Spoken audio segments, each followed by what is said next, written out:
Halo semuanya, Assalamualaikum warahmatullahi wabarakatuh. Ketemu lagi sama saya Sungging Trenggono di channel saya ST Mobi TV. Dan pagi ini hari Ahad, hari Minggu, saya akan menjawab pertanyaan yang beberapa hari yang lalu atau minggu yang lalu saya sudah posting. Itu kita lanjutkan lagi tanya jawabnya atau Q&A-nya. Itu kita jawab pertanyaan yang belum terjawab.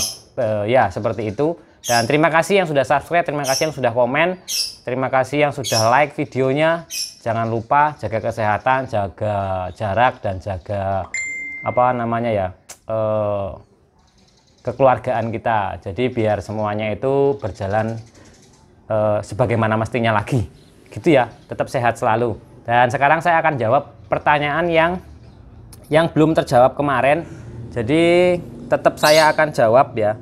Ini kebetulan masih rencana saya habis buat video ini kita mau berburu mobil idaman, ngecek CR-V lagi untuk yang ketiga kali dan unit ke-8, 7 apa 8 saya lupa, itu unit ke-8 kalau nggak salah. Kita mau cek ke Semarang lagi. Tapi sebelumnya saya mau jawab pertanyaan dulu. Ini posisinya mana ya? Ini karena posisinya HP-nya gantian, jadi punya istri yang tak buat ngecek pertanyaan mana yang belum saya jawab. Nah ini kemarin saya itu sudah mulai mana ya, masih sini Mas Ai 1 minggu yang lalu nih ya, mau tanya penyakit yang sering dialami Mobilio 2016 tipe S dan masalah kopling yang sering terjadi dan perbaikannya Bang. Kalau Mobilio itu biasanya engine mounting sebelah kanan tuh cepat sekali kenanya, kurang lebih kalau ya udah 100.000 kiloan itu mulai nempel engine mountingnya. Terus kemudian kalau sering lewatin jalan-jalan yang jelek, lubang-lubang sering dihajar, itu biasanya karet-karet lower arm pada kena, kemudian paret shock depan juga pada kena. Intinya seperti itu sih masalah suspensi. Sama kalau kopling tergantung pemakaian aja. Kalau kopling semua mobil itu pasti punya masalah ketika pemakaiannya itu modelnya setengah kopling, sering mainin kopling, itu otomatis koplingnya cepet ya, cepet rusak. Terus berikutnya lagi Mas Joko Yohanes yang kemarin tanya kopling yang baik dan benar. Pemakaian kopling baik dan benar itu sebenarnya cara mengemudi yang baik ya. Jadi semuanya di tanjakan, di lampu merah yang agak nanjak itu kita mainin jangan di kopling atau setengah kopling untuk nahan mobil biar tidak mundur. Tapi modelnya adalah kita tarik rem tangan, kemudian dinetralkan, kemudian injak rem. Atau dilepas rem kalau rem tangannya bagus. Tapi kalau nggak rem tangannya bagus ya kita mainin rem, jangan mainin kopling. Karena itu akan mempengaruhi dari umur koplingnya, plat koplingnya cepat habis. Itu yang berikutnya adalah selalu cek kondisi pre-play atau pedal bebas koplingnya, itu harus ada jaraknya. Jadi kopling manual itu semakin lama pemakaian maka koplingnya akan aus. Nah ausnya itu akan membuat celah pre-play bebas bebas pedalnya itu akan naik ke atas sendiri otomatis ya, karena kan tipis koplingnya, semakin lama semakin terpakai otomatis pedal koplingnya akan naik gitu. Nah itu harus kita selalu turunkan gitu, seperti itu. Biasanya pengecekannya setiap 10.000 sekali kita cek replaynya juga. Terus berikutnya lagi kemarin ini sudah bagaimana terus ini harus saya cari-cari ya, kemarin masalahnya ini apa ngacak-ngacak gitu. Ada beberapa pertanyaan yang sudah saya jawab, ini saya jawab lagi. A5 Mas, rekomen dong mobil keluarga second untuk pemula yang baru pertama kali dan yang paling gampang rawatannya. Paling gampang rawatan dan mobil pemula itu bisa pilih, kalau mobil yang agak lama-lama ya, pertengahan tahun 2000 sampai 2010 itu bisa pakai Daihatsu atau pakai Toyota. Jadi kalau rata-rata perawatan yang paling bagus itu ada di Toyota, karena kita nyari spare partnya sama perawatannya lebih mudah dan lebih awet. Itu ada di Toyota, berikutnya ada di Daihatsu dan Suzuki. Kemudian kalau Honda itu spare partnya memang terkenal agak mahal, apalagi Nissan. Yo itu kayak gitulah. Kalau udah sering nonton video saya pasti tahu ya mana-mana sering rusak itu, yo nggak perlu diomongin di sini, nanti saya dapat komplainan lagi. Terus berikutnya lagi Zaki Fortuner, ada lowongan tak Kak, saya siap mau belajar dan bekerja. Karena kondisinya masih COVID seperti ini, jadi memang saya batasin kegiatan, jadi hanya beberapa unit mobil aja yang bisa masuk. Berikutnya adalah kalau untuk pekerjaan saya belum bisa terima, kalau belajar boleh-boleh aja, tapi karena kondisi masih COVID seperti ini saya belum terima karena resikonya besar untuk jenengan dan saya, untuk Anda dan saya gitu. Terus berikutnya Babang amatir, karbu apa yang bagus dipakai di Escudo CLX? Terus perubahannya gimana Kang, konsumsi BBM atau power? Makasih Bang, semoga lancar barokah. Saya belum pernah ganti karbu untuk jenenge Suzuki Escudo CLX karena posisinya itu nanti akan berpengaruh ke bahan bakar. Bahan bakar itu bisa semakin boros tenaganya ada, atau semakin irit tenaganya nggak ada. Jadi pilihannya itu sebenarnya irit atau enggaknya, dan kemudian tenaganya bagus apa enggak itu bukan cuma di karburator, tapi semua komponen mesin itu akan mendukung kerja dari karburator. Jadi bukan berarti karburatornya bagus, tenaganya bagus, ya nggak bisa, karena tergantung juga kondisi dari mesinnya seperti apa. Itu semua komponen mesin itu saling mendukung ya. Jadi tidak bisa satu karburator bagus mesinnya jadi bagus tuh enggak, tapi kayak kompresinya bagus apa enggak, businya bagus apa enggak, sistem pengapian bagus apa enggak, seperti itu semuanya akan mendukung cara kerja mesin. Itu membuat boros atau membuat tenaganya bagus apa enggak harus dicek satu persatu dulu. Itu seperti itu. Terus Jang Channel, untuk budget 115 juta pilih APV atau Xenia, rencana mau Grab? Makasih Xenia. Jadi kalau untuk di atas 100 juta itu sebenarnya banyak sekali pilihannya, tapi kalau jawabannya pilihannya cuma APV atau Xenia, ya saya pilih Xenia. Karena otomatis naikannya sama Avanza sama gitu, jadi umumnya aja lah gitu. Kalau APV pasti kalau untuk Grab cuman menang leganya aja. Kalau nyarinya lega ya pilihnya APV, tapi kalau nyarinya enak dinaikinya, kemudian lebih enak lah dinaikinya daripada APV sama Xenia, ya pilih Xenia-nya. Tapi kalau untuk nyari leganya silahkan pilih APV. Begitu Mas Jang Channel. Danar Abi, dana 50 juta dapat Innova City yang bagus enggak Mas? 50 juta itu bisa apa enggaknya harus dicek. Biasanya gini loh, saya itu kalau nyari mobil atau berburu mobil idaman tuh saya selalu nyari di OLX ataupun di marketplace. Kemudian saya cek harganya di situ tuh berapa semua gitu kan kelihatan. Terus berikutnya kita cari yang mulai dari gambarnya bagus, kemudian kita coba hubungin orangnya, coba kirim video atau kirim foto, orangnya minta kita kirim seperti itu. Kita cek kalau harganya oke, coba kita datang ke sana, kita cek unitnya. Itu seperti itu Mas. Jadi sampean bisa cari di OLX ataupun marketplace, harga 50 juta itu dapatnya seperti apa, akan keluar semua seperti itu ya. Nanti tinggal kita cek mobilnya bagus apa enggak. Tuh seperti itu Mas. Terus Densai, Mas mau tanya, misalkan mau upgrade Xenia E ke G 2014 itu kira-kira habisnya berapa? Ini 2014-nya udah double VVT-e belum ya? Double VVT-e belum. Kalau dual VVT-e itu ya banyak. Kalau upgrade-nya itu apa aja yang perlu dirubah itu kan biasanya kalau eksterior ya, kalau eksterior itu mulai dari fog lamp, nambah fog lamp, kemudian grill depannya kan grillnya beda, kemudian cover spion kemudian pakai sen dan pakai enggak pakai sen, electric mirror segala macam itu. Terus berikutnya lagi bagian belakang, penambahan belakangnya, lampu belakang. Tapi kalau harganya berapa saya belum tahu sekali harga part-partnya itu. Karena untuk upgrade seperti itu saya belum mengalami atau belum pernah melakukan itu. Ataupun nanti saya coba tanya-tanya teman saya yang ada di body repair Astra Daihatsu Solo Baru. Mudah-mudahan beliau tahu masalah upgrade ke E ke G. Gitu ya. Terima kasih masih Densai. Terus Dian Marcella, Avanza ketika dihidupkan pertama kali pagi hari itu seperti ada suara metal jalan yang rusak. Tapi setelah 2 atau 3 menit itu hilang, dan itu hanya terjadi ketika pagi hari saja. Kira-kira apa penyebabnya? Kalau bunyi itu kan di mobil itu banyak, kalau suara agak ketokan-ketokan gitu, tak gitu, itu bisa dari atas, dari tengah, atau dari bawah.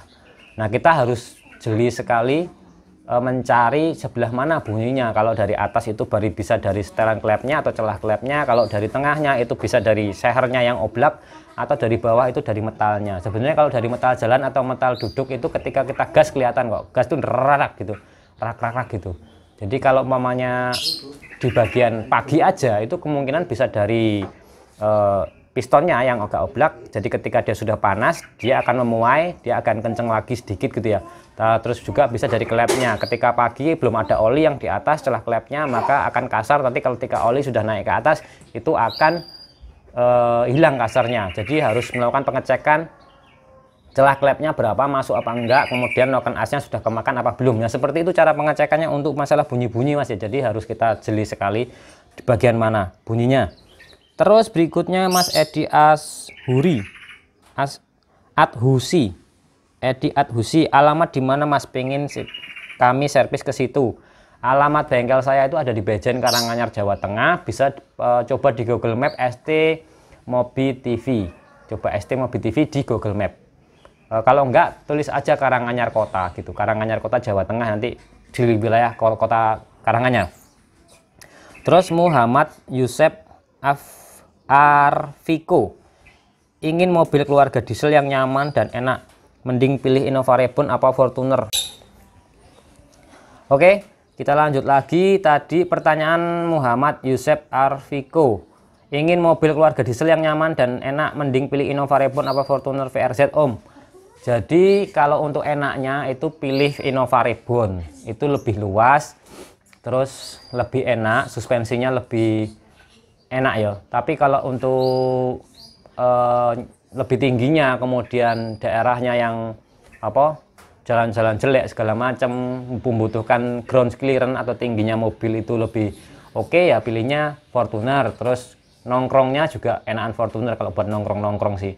Tapi kalau untuk keluarga enak-enakan ya tetap Innova Reborn. Itu informasinya. Terus berikutnya ban serep Mas Rohmat Solihin, ban serep R3 dari 2014 belum turun. Kira-kira masih aman nggak dipakai? Iya. Kalau untuk 2014 sebenarnya ini baru sekitar 7 tahun belum turun. Biasanya karetnya sudah mulai kurang bagus. Kalau untuk ketebalan karet semuanya itu masih bagus, tapi kalau untuk aman biasanya kita batasin kalau sudah umurnya seperti itu di bawah 100 km per jam. Jadi kalau memang kita dipakai hanya untuk ban serep atau ban cadangan aja. Jadi ketika ban cadangan itu dipakai, kita harus menurunkan kecepatan, mungkin biasanya 120, kita kecepatan di 100 km per jam maksimal seperti itu, karena karetnya sudah agak mati. Itu efeknya itu adalah daya cengkram bannya akan berkurang. Jadi ketika umur karetnya itu sudah kurang bagus, sudah mulai tua, itu nanti pengaruhnya ke daya cengkram ban terhadap aspal. Jadi bisa tambah licin seperti itu ya Masnya. Terus berikutnya Anif Fitriyono, CR-V Gen 3 2007 apa Innova 2007. Jadi ini pilihan sebenarnya yang sangat beda. Ketika kita bilang CR-V maka itu penggerak depan, dan kalau bilang Innova itu penggerak belakang. Kalau terus kemudian CR-V 2 baris bangkunya, kalau Innova itu 3 baris. Jadi tergantung keperluan aja, perluannya yang mana. Kalau saya keluarga, jadi masih mobil pertama, saya pilihnya Innova. Lebih perawatannya lebih mudah, budgetnya lebih minim, kemudian lebih murah di perawatan lah, intinya seperti itu. Dan kalau memang perlu mobil yang hanya untuk keluarga kecil, terus kemudian pengen mobil yang enak, pengen mobil yang oke, boleh CR-V-nya. Tapi kalau untuk fungsional kita pilih Innovanya. Gitu Mas Anif. Kemudian Muhammad Ihsan Selamat Rahar sopo iki. Siang Mas mau tanya, Timor DOHC untuk perawatan dan spare part sampai sekarang masih aman dan bandel kah? Butuh perawatan yang khusus enggak buat mobil ini? Karena Timor itu udah umur ya, tetap biasanya bocor-bocor, kemudian wiring diagramnya sudah getas. Permasalahannya itu selama ini saya nanganin Timor itu banyak bocor-bocor, rembes-rembes oli, itu sudah sering seperti itu ya. Terus berikutnya adalah wiring yang getas-getas, mulai sensor-sensornya idle up-nya itu sudah bermasalah. Itu sih. Kalau spare part hanya toko-toko tertentu yang masih ada. Itu informasinya Mas Muhammad. Kalau saya sih pilih yang lain aja. Walaupun Timor itu murah, tapi ya segitu. Nanti kalau pengen tanya bisa WA saya aja. Terus Mas Tri Mulyono, pengen main sekedar silaturahmi ke Bejen Karanganyar, apakah boleh Mas? Tentu saja boleh Mas. Kalau main silahkan aja, saya terbuka. Monggo mau konsultasi 1 jam atau 2 jam, asalkan pas longgar saya bisa ya. Terus berikutnya Mas Lutfi Apriandi, Mas kalau mobil AC dinyalakan terus RPM naik turun getar itu kenapa Nggih? Mobilnya apa Mas? Ini enggak ada keterangannya Mas Lutfi Apriandi, mobilnya apa? Seperti apa mobilnya? Kalau mobil injeksi kita dicek dulu ya, ISC-nya terutama, ISC-nya bermasalah apa enggak. Mikmak, berapa tarif jasa inspeksi mobil Mas ST? Sekarang itu jasanya jadi minimal 500 sampai hampir 2 juta tergantung di mana lokasinya. Jadi kalau wilayah-wilayah sini deket ya 500.000, kalau agak jauh bisa 1,5 juta sampai 2 juta. Itu informasinya Mas. Terus Noviantar Anjar, mending Yaris apa Jazz Mas kalau tahun 2007 dilihat dari perawatan, kenyamanan, keiritan. Ini kalau jawab aja ini. Kalau perawatan saya Yaris, kalau kenyamanan nyaman selama ini sama-sama bagus ya, kalau mobilnya sama-sama bagus ya. Sama-sama kondisinya bagus catatannya ya. Kalau perawatan saya Yaris, kalau kenyamanan saya Jazz, kalau keiritan sama-sama irit. Nah, tergantung modelnya aja seneng yang mana. Tapi biasanya 2007 itu perawatannya Jazz lebih mahal. Terus berikutnya Mas Supadi Padi. Mas mau nanya apa sih penyakit atau kerusakan yang sering timbul di mobil jenis Xenia Avanza 2011 ke bawah, matur nuwun. Kerusakannya yang pertama bocor-bocor, yang kedua suspensi depan agak glodak-glodak, kemudian remnya itu biasanya pakai kampas yang biasa, piringan cakramnya baret-baret seperti itu, terus kemudian kampas kopling, yaitu hal-hal yang biasa di Xenia Avanza. Dan kemudian kita scan, biasanya ada yang diakal-akalin. Itu informasinya Mas. Terus Pak Sultan, tolong kasih info plus dan minus Suzuki Aerial 2005. Plus dan minus Suzuki Aerial 2005 itu mobilnya kalau plusnya itu menurut saya paling lengkap apa jenenge kelengkapannya ya, mulai dari retract segala macam, power window, power electric mirror segala macam itu sudah lengkap semuanya. Terus mobilnya sudah injeksi, teknologinya sudah bagus, terus koplingnya sudah pakai minyak, nggak pakai olor kopling lagi. Jadi menurut saya teknologi itu tahun segitu sudah bagus sekali. Terus berikutnya kelemahannya spare part, biasanya agak susah kalau Suzuki yang tahun-tahun segitu, itu agak beberapa toko aja yang punya, terus agak mahal dikit gitu. Terus berikutnya Bang, TUSS atau yang cairan dimasukkan ke dalam bensin itu beneran aman apa enggak ya? Itu tergantung Mas, cairannya seperti apa.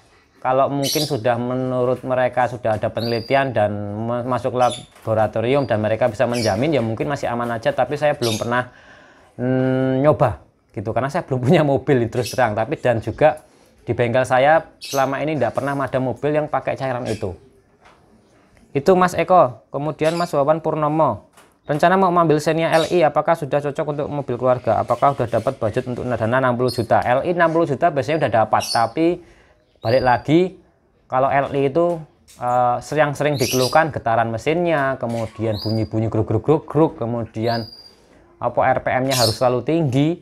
Terus berikutnya lagi yo hanya berfungsi sebagai mobil, tidak bisa berfungsi sebagai kenyamanan mobil, enggak, jangan. Jadi kalau kita mau beli Xenia itu memang benar-benar fungsi sebagai mobil untuk angkutan orang ataupun barang. Jangan nanya kenyamanan ataupun jangan nanya enaknya mobil. Jadi yo hanya bisa seperti itu fungsinya, benar-benar mobil itu baru Xenia. Terus berikutnya Mas Dharma AXL, Assalamualaikum Mas Bro. Waalaikumsalam. Saya mau tanya letak relay AC dan termostat AC Kijang EV 1800 di mana? Termostatnya itu ada di depan, selang depan itu. Jadi cover valve depannya. Nah, itu termostatnya di situ. Gampang, mudah. Tapi kalau relay AC itu ada di box relaynya. Agak repot posisinya nunjukinnya. Kalau nggak langsung di unitnya. Saya juga nggak hafal masih. Harus langsung di unitnya saya cari baru ketemu. Terus berikutnya gitu Mas ya. YB Black Zakaria, berapa perkiraan biaya servis Honda Jazz RS 2000 Matic bila pada posisi air tersendat-sendat? Jadi kalau untuk tersendat-sendat itu sebenarnya bisa dicari dulu dari mesinnya apa dari maticnya. Itu harus benar-benar diselektif dulu karena ada beberapa yang memang dari mesin, ada beberapa dari maticnya. Dan kalau untuk matic mungkin mas-mas semuanya bisa langsung berkunjung ke channel yang benar-benar bahas masalah matic, karena matic itu benar-benar khusus dan nggak bisa sembarangan orang pegang. Kebetulan kalau saya belum nanganin masalah matic yang secara khusus Jadi saya hanya ngecek itu dari Matic atau dari mesinnya. Kalau dari mesinnya masih saya tangani, kalau dari Maticnya yang benar-benar rusak saya belum tanganin karena saya belum melakukan kursus ataupun training masalah Matic. Tunggu aja nanti kalau udah COVID mereda, kemudian saya punya dana, saya punya uang, saya kursus untuk Matic untuk bisa menangani mobil-mobil Matic sekarang ini. Terima kasih ya. Dan seperti itu informasinya, ini sudah panjang lebar sekali. Terima kasih yang sudah Dedek. Ada anak saya lewat tiba-tiba. Terima kasih ya. Saya sudah posisinya sudah siang sekali. Jadi pertanyaannya cukup sekian. Kalau ada kurang saya mohon maaf karena ya terbatas juga kemampuan saya. Nggak semuanya bisa saya jawab. Kalau ada yang ingin langsung jawab bisa WA ke saya. Terima kasih. Saya Eri. Wassalamualaikum warahmatullahi wabarakatuh. Dadah. Langsung sekarang mau berburu mobil idaman. Ayo Dedek.